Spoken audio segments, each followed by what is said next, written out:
Hello dear friends, welcome back to the third part of the week 3 video. In the earlier video we ended with the slide where we found that how information explosion has led to the information fatigue, and we tried to understand in the earlier videos how has it led to the information fatigue.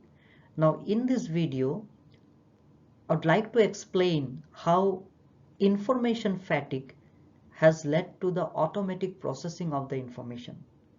So there are two different processes of how we are processing the information automatically these days after we get tired of the information, after we have failed to keep up with the information.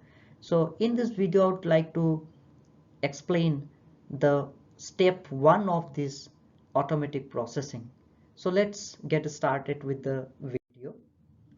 So you know that in this automatic processing of information, you will find that how we have responded to the flood of information that is before us. If you try to say in this era of information, if you try to cut yourself from the information completely, what will you do? If you try to stop buying books, if you're trying, or if you try to say, you know sell your television set that is there in your home, or if you try to unsubscribe from any of the journals or the news media or the digital media platform, if you deactivate your account from the social media, and then if if you try hard to keep yourself cut out from the information world, will that be possible for you to keep out of the information for some time or some days? Do you believe, do you think that?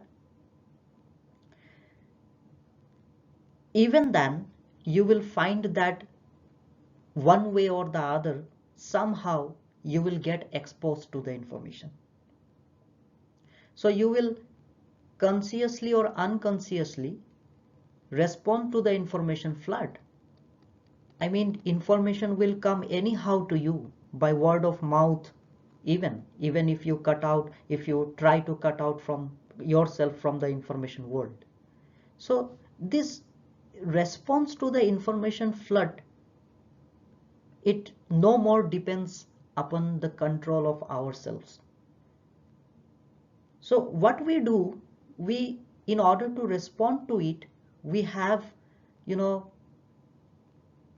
tried to develop this tendency to get over all the information unconsciously. We try to, mindlessly we look over the information, and if there are some important information, then only we attend to those information, otherwise we just avoid the rest part. So we develop this tendency that until and unless that message triggers your attention, right, then only we attend to that message. So while doing so, we believe that we have already won the war with the information, but it's not like that. Because in this process of inspecting some information and taking the information that triggers your mind, that seek your interest, or that matches your interest, while doing so we also avoid some important information, or those information may not be important too. So sometimes what happen, even if we do not pay attention to the information that is not triggering your attention, that information, you are also exposed to that information. You cannot restrict yourself exposing to the information. The main objective that I'm trying to explain, even if you try to check out the information and point out the information which is important for you, that doesn't mean that you are not exposed to the information that is not attending your interest, that is not triggering your interest.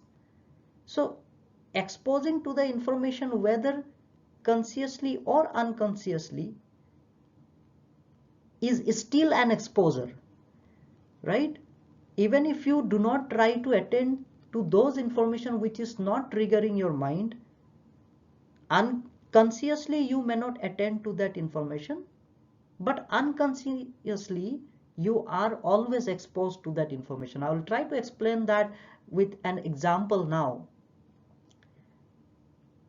The physical exposure to that information has always been there. Mental exposure get over you may get over with that, but you cannot get over with the physical exposure of certain information. For example, while driving a car, when you switch on your radio, there is some ads going on. You're not paying attention to that because you're paying attention to the driving.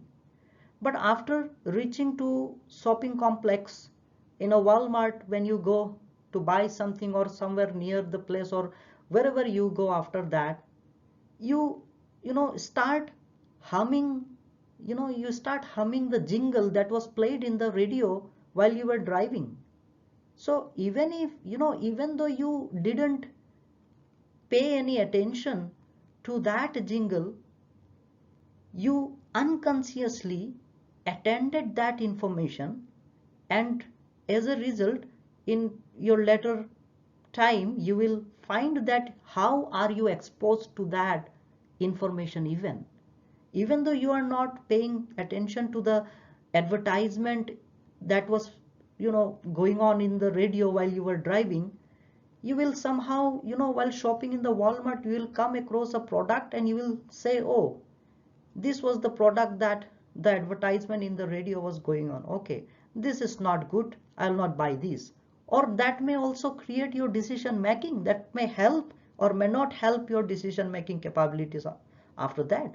So the main point that I'm trying to explain is the unconscious exposure may not be, that may not get yourself rid of the information mentally, that may get rid, that may get rid of the information, or that make you get rid of the information mentally, but you will not able to get rid of that information physically. So even unconsciously we are exposing to that information, so we become automatically, we become automatically processing the information, even without your consent, without your interest, without your knowledge. You are processing that information. Even if you say, no, this information, the message inherited in this information is not triggering my attention, so I am not taking that, even if that information is what you are consuming day by day. So this is the step one of the automatic processing that we are today. In this video, I've explained this much.